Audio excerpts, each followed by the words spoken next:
Hello friends, இன்றைக்கி நம்ம chicken காட்டி ரோல் பண்ண போகிறோம். இது டின்னர்லலாம் நல்லாயிருக்கும். முதல்ல ஒரு பவுல் எடுத்துக்கோங்க. அதில் போன்லெஸ் சிக்கன், அதுக்கப்புறமா ஆல் ஸ்பைசஸ் ஆட் பண்ணிக்கோங்க வித் கர்ட் அண்ட் லெமன். நல்லா மிக்ஸ் பண்ணி அதை மேரினேட் பண்ண வச்சுடுங்க. இதில் நீங்கள் ஃபுட் கலர் ஆப்ஷனல் ஆட் பண்ணிக்கலாம், இல்லைன்னா நீங்கள் காஷ்மீரி லால் மிர்ச்சி ஆட் பண்ணிக்கலாம்.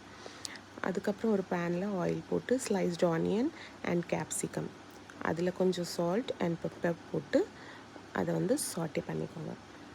அதுக்கப்புறமா இன்னொரு பேன் இல்லை கடாய் வச்சு அதில் ஆயில் போட்டு சிக்கனை நல்லா நீங்கள் குக் ஆகிற வரைக்கும் நல்லா குக் பண்ணிவிட்டு, அப்புறமா நம்ம சாட்டே பண்ணி வச்சுருந்த ஆனியன் அண்ட் பெப்பரை ஆட் பண்ணிவிடுங்க. அப்புறம் ஒரு சப்பாத்தி போட்டுக்கோங்க.